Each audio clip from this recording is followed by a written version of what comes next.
Hello प्यारे बच्चों, मैं आपका अमन सर। तो आज हम स्टार्ट कर रहे हैं एसएसटी का सेकंड चैप्टर सिविक्स का है फेडरलिज्म। ठीक है, जो आपके एग्जाम के अंदर एक क्वेश्चंस आना ही आना है बोर्ड के अंदर, जिसका लाइक फेडरलिज्म है। ठीक है, इस टॉपिक का मीनिंग सबसे पहले होता क्या है फेडरलिज्म।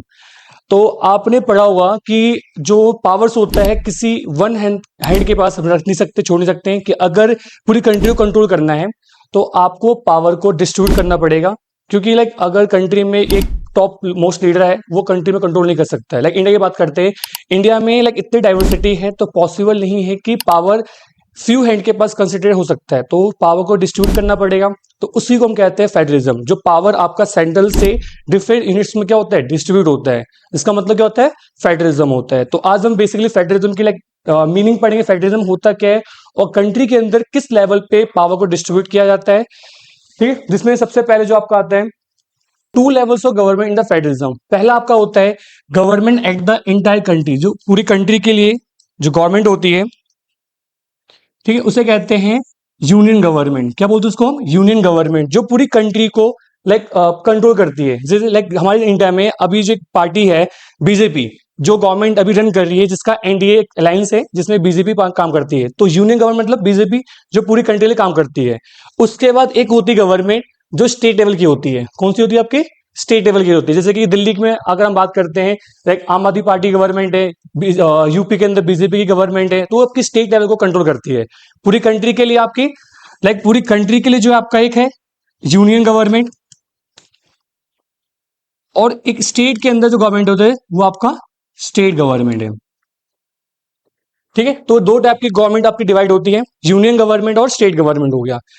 अब यहां पे जो आपका है कि way to power balance between the central and state government, कैसे लाइक पावर बैलेंस किया जाता है। तो इसके अंदर क्या होता है आपका, एक होता है कमिंग टुगेदर फेडरलिज्म, और एक होता है होल्डिंग टुगेदर फेडरलिज्म। एग्जांपल मैं देता हूं, यहाँ पे दो टाइप के लाइक यूएसए और इंडिया है। यूएसए के अंदर जो पावर डिस्ट्रीब्यूट है बेसिकली क्या, वो कमिंग टुगेदर फेडरलिज्म, मतलब वहां पे छोटे छोटे स्टेट्स आपस में मिलकर एक कंट्री का लाइक फॉर्मेशन करते हैं। लाइक जैसे यूएसए के अंदर क्या है कि छोटे छोटे स्टेट्स मिलकर लाइक कमिंग टुगेदर फेडरलिज्म का फॉर्मेशन करते हैं, जहां पे सभी के पास पावर होता है। जिसमें क्या होता है, states come together form a big units. ठीक है, जिसे लाइक कंट्रीज ऑस्ट्रेलिया है, स्विट्जरलैंड और यूएसए है। सेकंड आपका आता है होल्डिंग टुगेदर। क्या आपका आता है, होल्डिंग टुगेदर, जिसके अंदर क्या होता है कि जो large country divides it's a power between the constituent units, मतलब कि पूरी कंट्री में पावर को डिस्ट्रीब्यूट किया जाता है।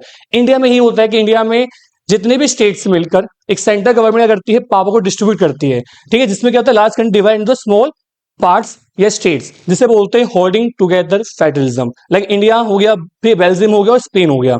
इस टाइप से कंट्री में कमिंग टुगेदर और होल्डिंग टुगेदर में पावर का डिस्ट्रीब्यूशन होता है।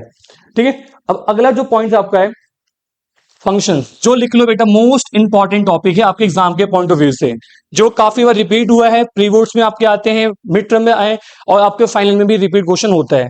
जो फीचर्स ऑफ फेडरलिज्म है, और कितने फीचर्स होते हैं इसके।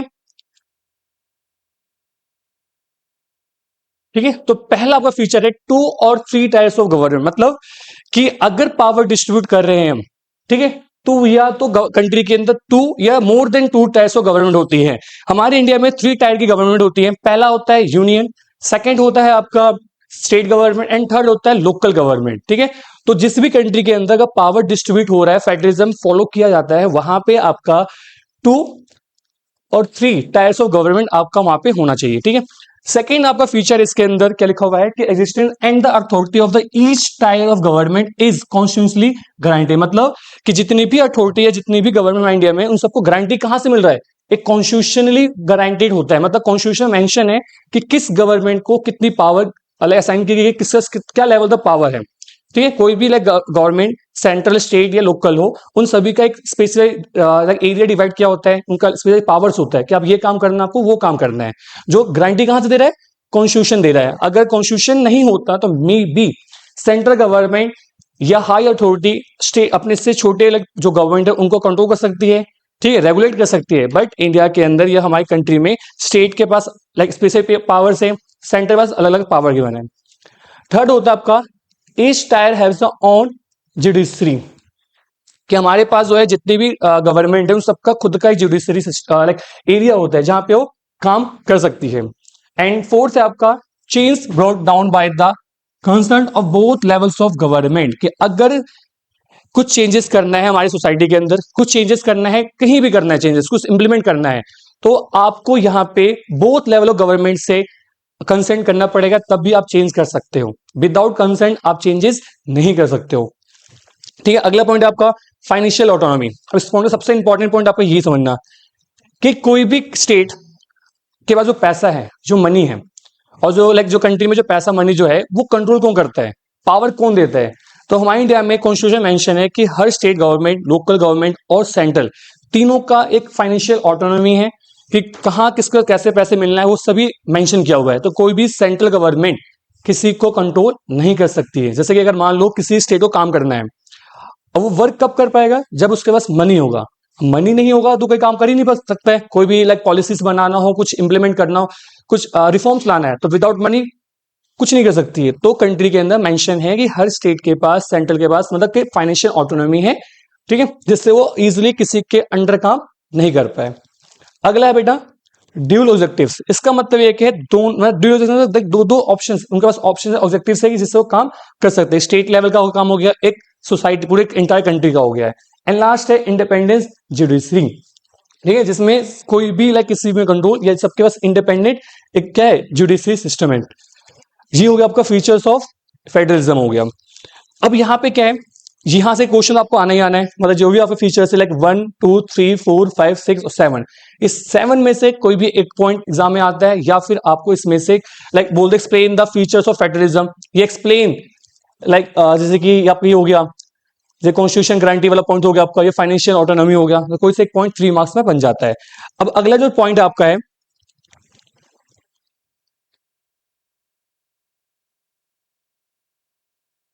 डिसेंट्रलाइजेशन इन इंडिया, का मतलब होता है पावर टॉप टू बॉटम, जो पावर जो है आपका टॉप से लेकर बॉटम तक जो डिवाइड है। डिसेंट्रलाइज का मतलब होता है कि अगर कोई यहां पे है तो ये पावर कहां रहे, लोकल लेवल पर आ रहा है, तो नीचे तक पावर, इसे बोलते हैं decentralisation of power, power distribute top to bottom, ठीक है। तो इसके कुछ रिसेंट हमारा जो इंडिया में एक्ट आया था 1992 में आया था। कब आया था? 1992 में हमारे अमेंडमेंट एक्ट होता है, जिसके अंदर डिसेंट्रलाइजेशन कॉन्स्टिट्यूशन के अंदर एक लीगली फॉर्म में किया जाता है, ठीक है। मतलब हमारी कंट्री में 1992 से पहले भी डिसेंट्रलाइजेशन होता था, बट वो लीगली नहीं था, मतलब कि स्टेट गवर्नमेंट पे डिपेंड करता था कि आप लोकल गवर्नमेंट को अपॉइंट करो, ये डिपेंड था स्टेट पे था। बट आफ्टर 1992 कंट्री के अंदर कंपलसरी कर दिया गया कि हमारे इंडिया में हर स्टेट के अंदर लोकल गवर्नमेंट को स्टैब्लिश करना है, ठीक है। जिसमें उनके पास क्या होगा, स्टेट इलेक्शन कमीशन होगा, रेगुलर इलेक्शन कराना पड़ेगा आपको, फिर share of the revenue with the local government, की जो भी पैसा है स्टेट के पास, वो पैसा लोकल गवर्नमेंट को आपको शेयर करना पड़ेगा, तभी लोकल गवर्नमेंट उस पर काम कर पाएगी। एंड थर्ड पॉइंट क्या है, seat reserve for the womens and SC caste, मतलब कि कंट्री के अंदर जो लोकल गवर्नमेंट है उनमें एससी एसटी एंड वुमेन्स को सीट रिजर्व दिया जाता है।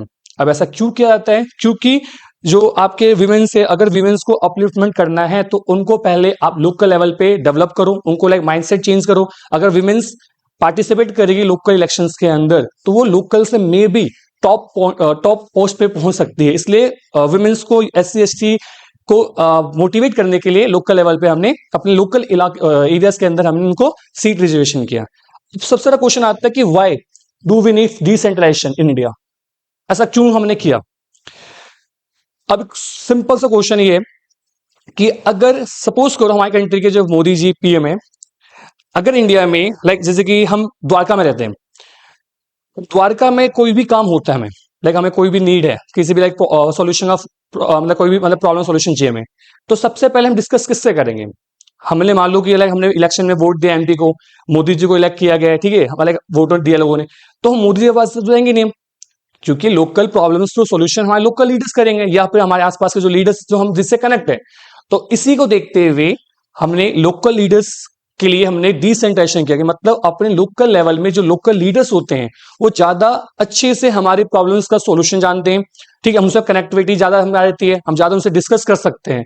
तो टॉप लीडर्स में भी पॉसिबल है कि वो आपके एरिया में आके काम करे, आपके लोकल प्रॉब्लम्स को सॉल्यूशन करे। इसलिए पावर को डिस्ट्रीब्यूट करना चाहिए सेंट्रल से लोकल लेवल तक, जिससे जो लोकल प्रॉब्लम्स है उसका सॉल्यूशन हम इजीली फाइंड कर पाए। इसलिए हमें डिसेंट्रलाइजेशन इंडिया करनी चाहिए, ठीक है।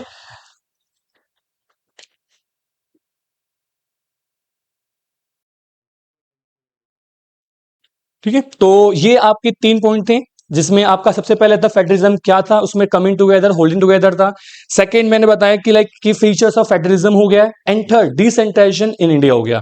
ये 3 टॉपिक है, इन 3 में से आप एक क्वेश्चन को मिल ही जाएगा बोर्ड के अंदर। डिसेंट्रलाइजेशन भी एक इंपॉर्टेंट टॉपिक है जो एग्जाम में आता है, explain the process of decentralization या इंपॉर्टेंस ऑफ डिसेंट्रलाइजेशन। तो ये 3 टॉपिक चैप्टर्स मैंने आज पढ़ा है। ठीक है, अगर आपको ऐसी और वीडियो चाहिए और टॉपिक्स में डाउट है तो आप कमेंट में बोल दो, लिख दो, वहां पे टाइप कर दो आप, तो आप और वीडियोस इसके लिए हम बना सकते हैं। ठीक है, थैंक यू, मिलते हैं फिर नेक्स्ट वीडियो में।